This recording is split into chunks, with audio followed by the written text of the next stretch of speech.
За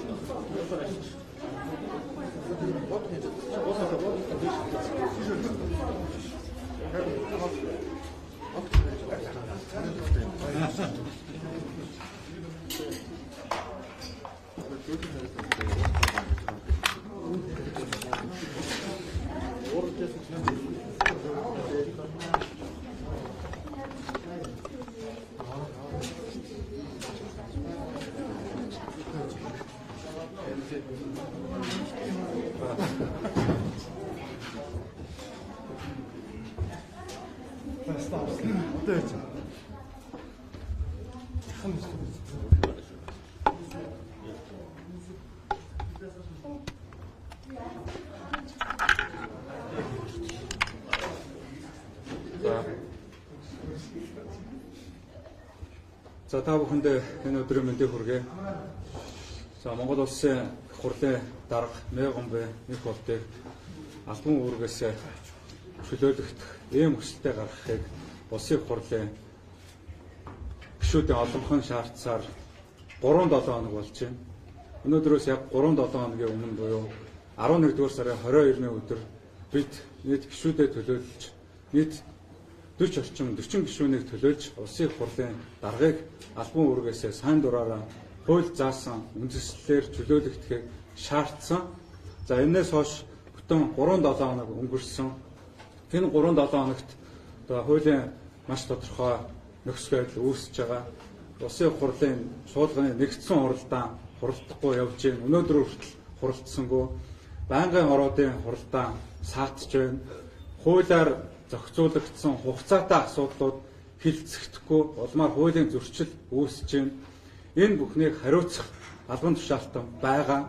Тэр нь бол улсын хурлын тухай хууль заасны дагуу улсын хурлын дарга инх болт улсын хурлын дарга инх болт бол хуулиар улсын хурлын чуулганы үйл ажиллагааг тасралтгүй хэвэн явуулах үйл ажиллагааг өөрөө зохион байгуулах үүрэгтэй. Нийт 40 гишүүн буюу улсын хурлын гишүүдийн олонх нь энэ хүнээр бол удирдуулахгүй гэж байгаа.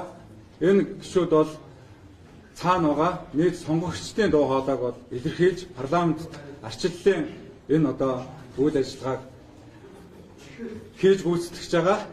Ингээд Монгол улсад сайд нар засгийн газрын гишүүд бол албан тушаалаас чөлөөлөгдөж болдог. Ерөнхий сайд албан тушаалаас чөлөөлөгдөж болдог. Монгол улсын ерөнхийлөгч хүртэл албан тушаалаас чөлөөлөгддөг, огцорж болдог ийм хуультай. Гэтэл улсын хурлын дарга инх болт хуулийн заалтын ард нуугдаж хуулиар би чөлөөлөгдөх боломжгүй гэж хэлж байгаа. Өнөөдөр Монгол улсад цахилгаан хариуцлага, ёс зүй, Монголын төр чударга ёс юунаас илүү чухал байгаа. Сайд нар хариуцлага алдсан засгийн газрын гишүүд албан тушаалаас чөлөөлөгдөж байгаа. Хариуцлага алдсан байгууллагуудын удирдлагууд хамгийн сүүлд гэхэд эрүүл мэндийн байгууллагын буюу их надлахсын эмнэлгийн захирал хүртэл албан тушаалаас чөлөөлөгдөх хүсэлтэд гаргаж байна. Энэ хүмүүс хуулиар намайг огцруулах үндслээ та нар гаргаж тавьж иж би огцорно гэж хэн хэлсэн? Хэн ч хэлээгүй. Бүгд ёс зүйн хариуцлага хүлээж албан үүргээс чөлөөлөгдөх хүсэлтийг гаргасан. Яг энэ хүсэлтийг бид гаргаач гэж улсын хурлын дарга Мегомбе инх болтоос шаардж байгаа. Хэвлэл мэдээллийн олон нийтийн хэрэгслүүд та бүхэнтэй улсын хурлын дарга Мегомбе инх болттой бид энэ бүрэлдэхүүнээр уулзахад 11-р сарын 22-нд та бүхэн огцруулах шаардлагыг тавихдаа нэгдүгээр амаараа тавьсан, хоёрдугаар та бүхний бичсэн гарын үсэг зурсан хүмүүс дотор 33 хүн байна. Гуравдугаарт өгсөн бичигч албан тушаалаас чөлөөлөгдөө гэдэг үг нэгч байхгүй байна. Тийм учраас албан ёсоор бичээд гарын үсгээ зурцгаагаад ингээд надад өгвөл би энэ асуудлыг бол авч үзье гэдгээ олон нийтийн өмнө хэлсэн.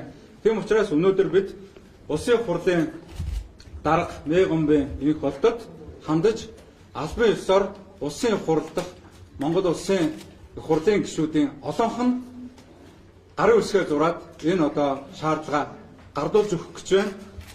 Нийтдээ яг одоогийн энэ цаг мөчид 38 гишүүн буюу улсын хурлын гишүүдийн 75 гишүүний олонх нь гарын үсгээ зурсан. За дэмжиж байгаа 40 гаруй гишүүд бол хатуу байр суурийтайгаар хамт байна.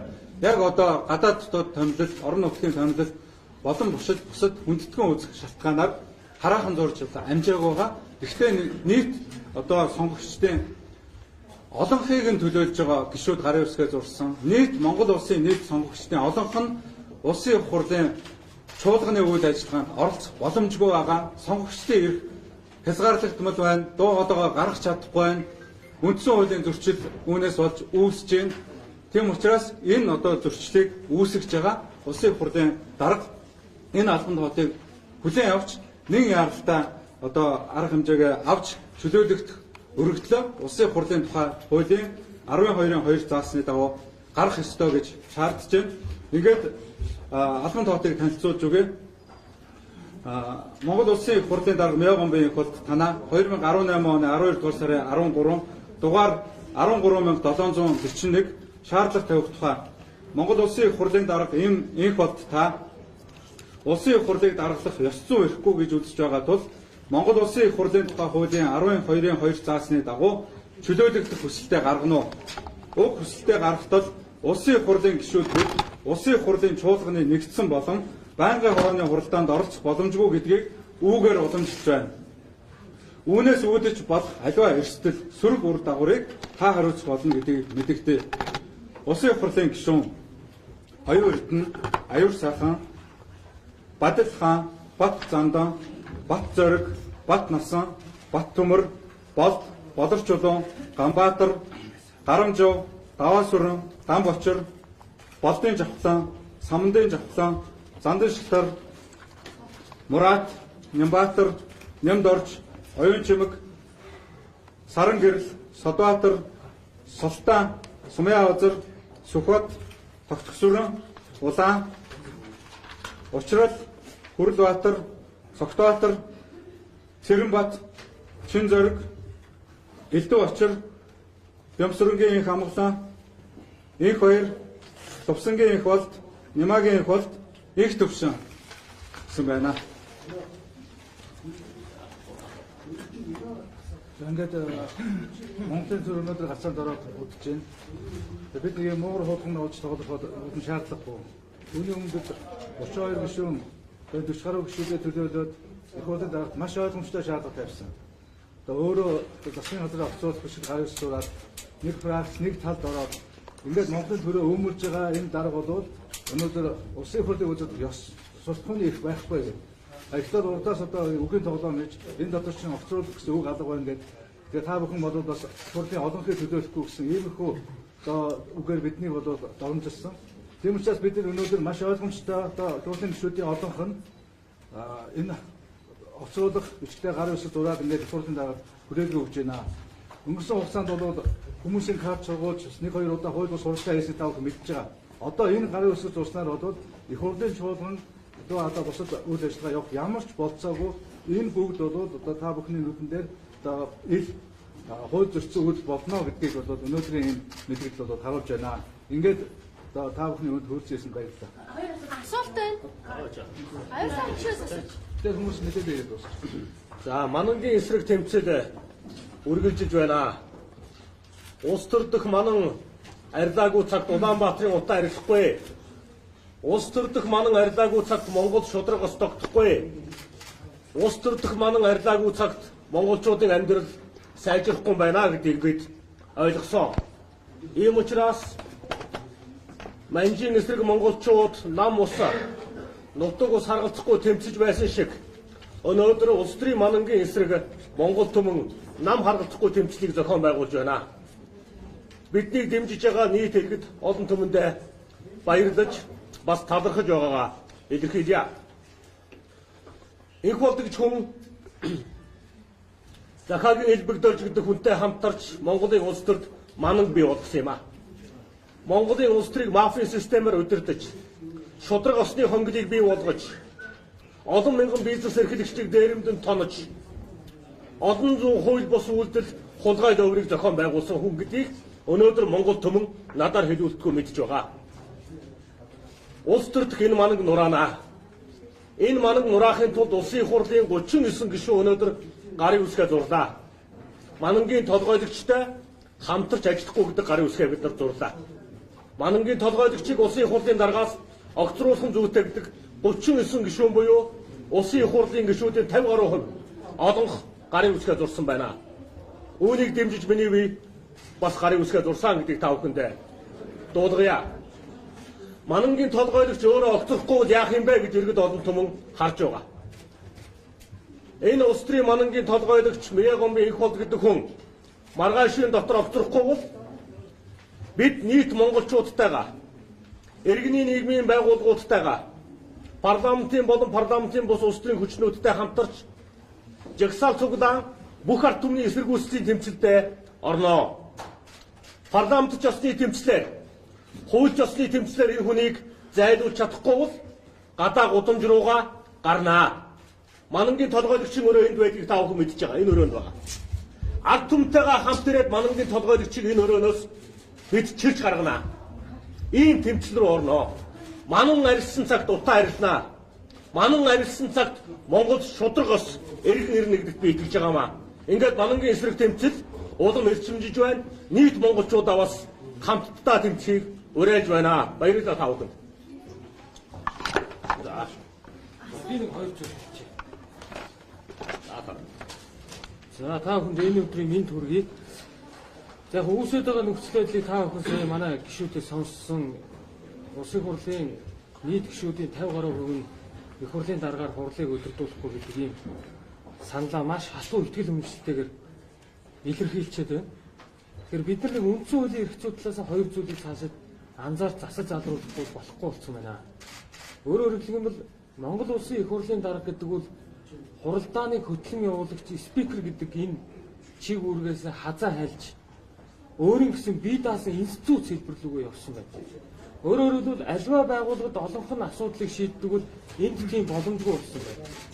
Их хурлын томилдог бүх томилгоо талбар тушаалууд зөвхөн их хурлын даргын томилгоогоор явдаг болсон байна. Их хурлын төрийн хянь шалгалтын чиг үүргийг хэрэгжүүлэх эрхийг зөвхөн их хурлын дарга өөрийн үзмжээр ямар байгууллага, ямар албан тушаалтныг ямар гишүүдийн бүрэлдэхүүнтэй хянаж шалгаж шийдвэрлэх вэ гэдгийг их хурлын даргын шийдвэрээр шийддэг болсон байна.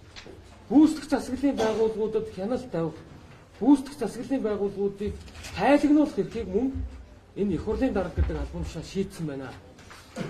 1990-ад оноос өмнө бүгд найрамд Монгол ард улсын үндсэн хуулиар үйлчилж байсан ардын хурлын тэргүүлэгчдээс өвлсөн Советийн маягийн засаглалын үргэлжлэл энэ их хурлын даргын албан тушаалаар цаашид үргэлжилж явж байгаа гэдгийг бид нар харах ёстой болжээ.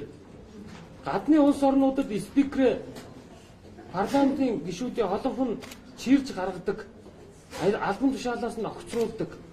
Цаашлаад спикер нь хамгийн төвийг сагсан байна гэдэг насан туршдаа тангараг өргөдөг. Ийм байдлаар парламентд яс төлөвлөсөн улс орнуудад энэ их хурлын даргын буюу спикерийн албан тушаал хэмжигддэг юм байна. Бид энэ бүхэн үүсэж байгаа нөхцөл байдлаас цаашид энийг улам илүү анхаарч энэ үндсэн хуулийн эрх зүйн хүрээнд их хурлын даргын энэ бүрэн эрх түүнтэй холбоотой эрх зүйн зохицуултыг парламентд яс төлөвлөсөн улс орнуудын жишг рүү аваачих юм зайлшгүй шаардлага үүсчээ гэдэг өнөөдөр үүсэж байгаа энэ нөхцөл байдлаас харагдаж байна гэдгийг бас энэ ташрамд хэлье. За баярлалаа.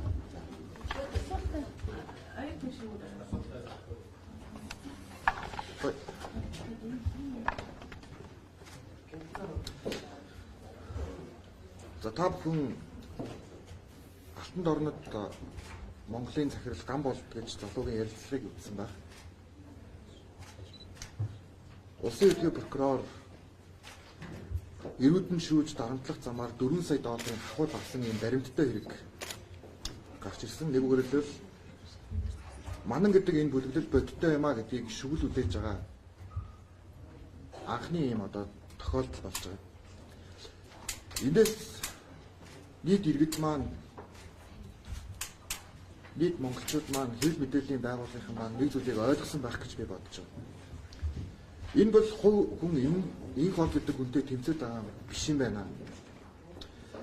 Энэ бол төрийн дээр байгаа, төрийг барьцаалсан байгаа алтан бус эрх мэдэл буюу мафийн сүлжээнд орсон төрийг алсаас удирддаг энэ бүлэглэлтэй тэмцэж байгаа юм байна гэдгийг ойлгосон.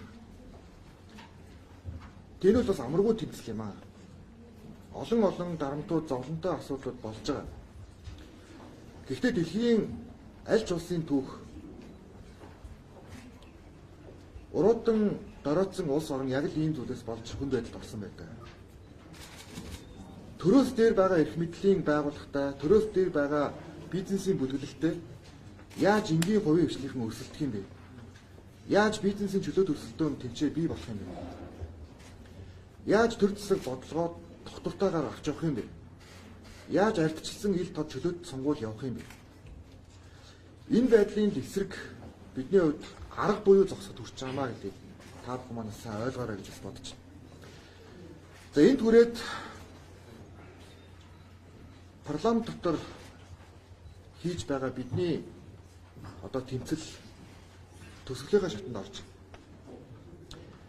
Үүнээс илүү зүйлийг парламентын гишүүд хийхэд амаргүй. Өнөөдөр бид нар үндэсний аюулгүй байдлын зөвлөлтүүдээс хойш хандна. За ингээд энэ бол одоо төсөглөлийн шат байх болно.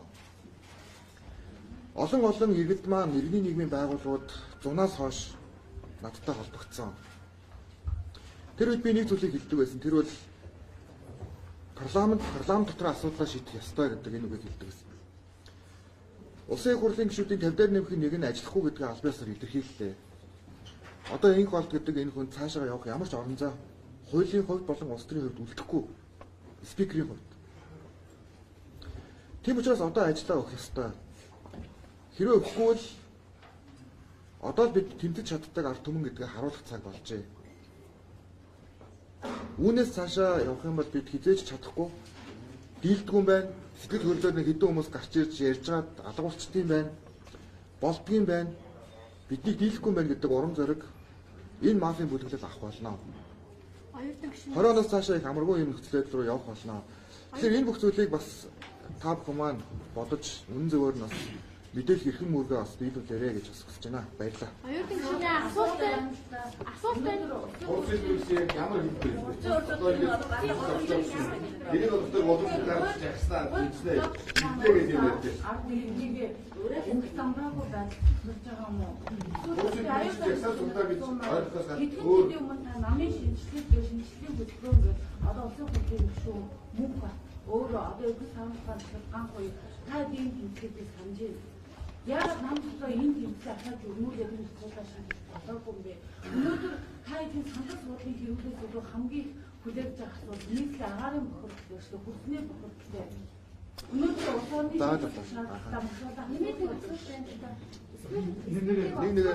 Буцаа байсан өгсөн 2 оны 5 жил. Тэгэд яагаад тэд өнөөдрөөс ч юм уу өсмөсөр аваад ихтэй гинт хандсан юм. Өнөөдөр үйлдэл хүндрэлтэн байна. Бүгд ажлын хайр байхгүй. За аахгүй юу? За ойлголоо. Яг монголчууд бидний бас их юм одоо том алдаа гэж би боддог л доо. Маш их тийм өрөвчин хүмүүс. Маш их тийм төлбөргүй. Нэг асуудал гарч ирдэг. Зунаас хойш хэрвээ санаж байгаа бол анхдугаар чуулган эхлэхээс хойш энэ асуудал бий байсан. Энэ асуудал болохгүй байна гэдгийг удаа дараалал бас илэрхийлж байсан. Тэгээ одоо ингээд жоох яваад ирэнгүүт буцаад хөөх яах нүвтэй байжлаа гэлтэй. Тэгвэл тэмцэж яах юм? Дуртайдаа ингээд явж байгаа хүн байхгүй шүү дээ. Тэгэхээр энийг бас бүгдээрээ ойлгох ёстой юм аа. Нам харгалцахгүйгээр. Энэ нам доторх асуудал биш болсон. Энийг та бүхэн мэдж байгаа шүү дээ. Энэ намаас төрөөс дээш гарсан асуудал болсон. Энэ албан бус маф бүр албан ёсны маф бий болсон юм асуудал. Би яг гişүүдтэйгээ ярьчихсан юм аа. Тэмцлийн хурц хэлбэрийг би ганцаараа хий гэж бодож байсан. Би яг үндэ суулт хийгээд түүний дараа Солонгосын парламентд болж байгаа тэр чигээр би үсгэлэн зарлая гэдэг ийм итгэл үнэмшлэр хандсан. Гэхдээ 100 бид цөөхөл байсан. Одоо бид 40-лээ болсон байна. Зөвлөдөж ярилцахгүй бол бас болохгүй ганцаараа би даа шийдвэр гаргах юм бас боломжгүй болсон байна. Биднэрт үр дүн чухал. Бид тэмцлийн шатлсан хэлбэр рүү орноо. Бид иргэдтэйгээ эсэргүүцлийн цуглаан зохион байгуулна. Бид иргэний нийгмийн байгууллагууд үнэхээр одоо бас энэ хувийн хвшлийнхэн за ялангуяа дөрөлдөг зөв инх чаргал хуулийн хэлтийн байгууллагууд элбэг дөрж инх бол Бадамжуна нарын гарт хурц нарын гарт бизнесээ тондоо ирэмдүүлсэн. Авилгал одоо авах асуудлыг шантажиж тавьсан. Албан тушаал томилъя одоо томилоогүй. Ийм олон асуудлууд байвал одоо л бидэнтэй нэгдэх цагаа. Тэгэхгүй бол энэ байдал чинь цаашаа үргэлжлэнэ. Та нар ийм байдалтай нийгэм донд амьдрна гэсэн үг. Одоо бид нар энийг зогсоох хэрэгтэй. Тэгээд хамтдаа шудраг бус хонгол хоёр үүсэхгүй төлөө тэмцэх хэрэгтэй. Ингэж зам ёсны бизнесийн орчин, зам ёсны тэр эрх зүйд орчин гэж яриад байгаа, хууль дэд орчин гэж яриад байгаа тэр зүйл чинь бүрдэх эхлэл тавигдана. Энэ дээр бас та бүхнийг одоо хамтран ажиллахыг бас уриалж байна. Баярлалаа. Энэ дээр нэг ганц юм хэлье. Тэгэхээр одоо ингэ эдлийнхэн та нар бол үнэхээр энэ цаг үед маш бүрд үзэж байгаа. Та бүхэнд бол юм баярлах хэрэгтэй. Тэгээ хурцгээд хэлбэргээд одоо манай оюун гишүүн зарласан. Нэг өдрөөс одоо оюун гишүүн өдргээд залуу хүмүүс үнэхээр тэр залуу халуун насныхаа тэр гал төлөөр бол үнэхээр хурц хэлбэрт шийдэх ийм шийдвэр гаргасан байсан. Тэгээ бид бас энэ бүхнийг үзсэн одоо бас туршлагатай улс төрчдийн хувьд бол үнэхээр бид бас хойшлуулсан. 90 онд одоо залуучууд бид бүгд годамжинд байхдаа яг энэ талбай дээр хувьсгал хийсэн юм аа. Бид хамгийн хурц хэлбэрээр хувьсгалыг хийсэн. Юу ч болж магадгүй байсан. Та бүхэн мэдж байгаа. Одоо хоёр танк, зэвсэг бүх юма бэлдсэн байсан. Тэгэхээр Монголын ард түмнийг нухчин даах бүх бэлтгэл байсан шүү. Гэхдээ бол монголчууд бол ивээ яваад нэг хүн огцорсноор бүх асуудал шийдэгдсэн. Батмөнхөө одоо та бүхэн мэдж байгаа. Өнөөдөр бол бас яг хувьсгалт үйл явцсан. Өнөөдөр бол ялгаанууд бид үндсэн хуулиараа парламентын танхим дотор хувьсгалыг хийж болж байна. Хэдийгээр энэ нэг бичиг өргөн бариад нэг хүн огцорж байгаа боловч энэний цаана бүхэл бүтэн өнөөдөр Монголын нийгмийг бохирдуулсан аимшигтай тэр шудраг улсын хонгол тэр тогтолцоо нуруу унж байгаа. Энэ бол та нарын ялалт. Энэ цаг үеэр гарсан бүх баримтууд бүх одоо булхаа бол дэлгэглээ. Нэг бүртэн баримтжуулаад сэтгүүлч болгон та нар араас нь хувааж аваад хөөцөлдөөрэй. Тэр бүгдийн ард хуулийн шийдвэр гаргах ёстой. Тэр бүгдийн ард үнэн мөн олдох ёстой. Энэ бол үнэхээр та бидний гайхамшигтай энэ цаг үеийн одоо гэрчүүд энийг одоо бүтээж байгаа бүтээгчд болж чадж байгаа. Тийм учраас энэ хувьсгалыг бол үнэхээр ялтан төрхийн төлөө та бүхнийг бол хамтран ажилласаа гэж хүсэж байна. Ард түмнийхээ талд байгаасаа гэж хүсэж байна. Ямбат гүшнээс Асуултанд хариулах гад. Зөвхөн өнөөдөр улсын хурлын дарга энэ Монголын төрд болж чадахгүй байгаа, нийгэм болж чадахгүй байгаа асуудлуудыг хөндөж тавьж байгаа асуудал биш ээ. 2016 оны 7 дугаар сарын 5-нд улсын хурлын гишүүний хангагааг өргөсөн энэ өдрөөс эхэлж маш цөөхөн бидний хэсэг нөхөд энэ одоо төрд нийгэмд богшсон энэ олон 10 жилийн асуудлуудыг ил болгож олон нийтийг мэдээлэлтэй болгох болжтгүй асуудлуудын эсрэг зохион байгуулалтанд орж парламент дотор тэмцэл өрнүүлэх улмаар нийт одоо иргэдийн нийгмийн энэ одоо зөв өөрчлөлт шинжилгэлийн төлөөх буруу бохирсон асуудлыг тассан зогсоохын төлөөх ив санааны нэгдлийг бүрдүүлж ажилласан. Тухайн үед цөөхөн байсан, бид нар цөөхөн байсан. Өнөөдөр бол олуулаа бас хатуу 40 гишүүн байна. Тийм учраас бид нар өнөөдөр бол улам шийдэмгээ алхмаа хэрэгжүүлж байгаа. Энэ үйл явдлын товчооныг эргээд ухраагаад харах юм бол бүхэл хүндэжсэн асуудал өнөөдрийн энэ тогтолцоог өөрчлөх, зөв болгох, хууль дааныг тассан зогсоох, ил тод нээлттэй болгох чиглэж явж байгаа.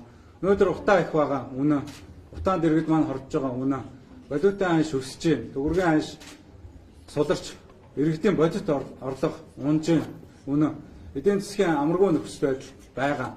Гэвч ийм нөхцөл байдалтай байна гэд бид нар энэ одоо тэмцлээ зогсоох юм бол цаашдаа ч гэсэн үргэлжлэнэ. Улам их далаацтайгаар, улам их хор уршигтайгаар үргэлжлэх учраас нэн даруй тасан зогсоох ёстой. Энэ асуудлыг улсын хурлын даргыг огцруулснаас маргаашнаас нь хэдийгээр бүх зүйл гинт сайхан болохгүй ч гэсэн өөрчлөлт шинжилгээний гэрлэгээ бол туснаа. Энэ бол маш олон зүйл өөрчлөгдөнө. Энэ хууль хяналтын байгууллага улс төрийн захиалгаар ажилладаг, бизнесийг дарамталдаг, нийгэм тэгш бус байдал гаардаг, ядуурл улам газар авдаг, байгалийн баялгаа гадны этгээдүүдтэй нийлж давшдаг, хэдхэн хүн хүлждэг. Энэ явдал бол цаашдаа тассан зогсоох бодиттой нөхцөл байдал нь бүрдэн улсын хурлын дарга огцорсноос хойш бүх зүйл ил тод болно.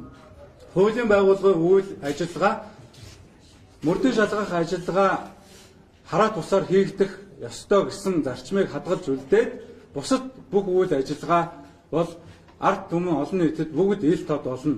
Улсын хурлаас гарч байгаа бүх шийдвэрүүд ил тод болно. Засгийн газрын үйл ажиллагаа илүү хариуцлагатай болно. Бүх төвшөнд бид нэр одоо энэ хариуцлагыг тогтооно. Энэ дээр бид дуу хоолойгоо цаашдаа ч гэсэн зогсоохгүй ийм нөхцөл байдалтай гэдгийг хэлээ. Аяр цагаан гишүүнээ тэгэхээр та бүхний хийж байгаа нэг нэг зүйлээр зарчим зүг байгаа. Жишээлбэл сая цогцмоо сайдыг огцруулах асуудлыг шийдсээрнээ сод отол дээр ирэх бүлтэй хөнгөд төлөвчөд хоошгчсан. Бас одоо биеийн эдийн шийдвэрсэн ямар ч зүйлийн дарга фокусыг амтсан. Юу учраас хэд удаараа гэсэн мэдээлэл өгсөн. Та тавтаа хариуцсан. Ядаж сүүлийн хугацаатай асуудлуудаас Сүүлийн хугацаатай асуудлууд дээр нь та бүхэн ядаж орчиж ядуу болно. одоо 5 удаа томилсон юм шүү дээ. За бид үндсэндээ улсын хурлын даргын нэг хүний албан тушаал чухал юм уу? Эсвэл одоо нийт одоо төрийн хууль тогтоох дээд байгаа Монгол улс парламентын засаглалтаа парламент үйл ажиллагаа явуулж чадахгүй. Үндсэн хуулиар ард түмэн улсын хурл төлөөлөлөө шууд сонгоод тэр төлөөллөөрөө дамжуулж төрийн эрхийг барьдаг. Энэ эрхээ хэрэгжүүлж чадахгүй үндсэн хуулийн зөрчил үүссэн байна. Тийм учраас энэ нэг хүний албан тушаал чухлоо нийт одоо Монгол улсын төр төсний тогтолцооны эрх ашиг чухлоо.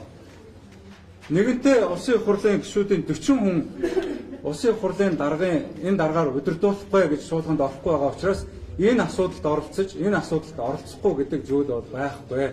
Улсын хурлын дарга өөрөө улсын хурлын чуулганы хуралдааныг удирдан зохион байгуулж хэвэн явуулахыг хангах үүрэгтэй. Энэ хүн хэдэн ч хүн гарын үсэг зурсан би огцрохгүй гэж хэлж болохгүй. Заавал хуулийн үндэслэл надад тавь гэж болохгүй. Өнөөдөр ёс суртахууны улмаас албан тушаалаа өгж байгаа сайднараас эхлээд эрүүл мэндийн их натгсан төвийн захирал хүртэл ёс зүйн хариуцлага хүлээж албан тушаалаасаа чөлөөлөх төслийг гаргаж байна. Энэ хүмүүсийн хинэн ч зөвхөн намайг хуулийн үндслээр огцруулаа. Надад хуулийн заалт гаргаад өг гэж хинч тэхгүй байгаа. Бүгд ёс зүйн хариуцлага хүлээж байгаа. Тийм учраас бид ёс зүйн хариуцлага хүлээж өөрийнхөө хүсэлтээр хуулийн заалтанд бэлэн байгаа улсын хурлын тухай хуулийн 12-ын 2 заасны дагуу чөлөөлөлт хүсэлтэд гаргаж энэ Монгол төрийг гацаанаас нь гаргаж өгөөч. Нийт иргэд сонгогчдыг төрийн эрх барих үндсэн хууль заасан эрхээ эдлэх боломжоор хангаж өгөөч гэж хүсэлтийг гаргаж байгаа юм. Шаардлагыг тавьж байгаа юм. Улсын хурлын дарга энх болдыг Монгол төрөөс энэ одоо эрх мэдлээ хэрэгжүүлэх бүх боломжоор нь хангасан.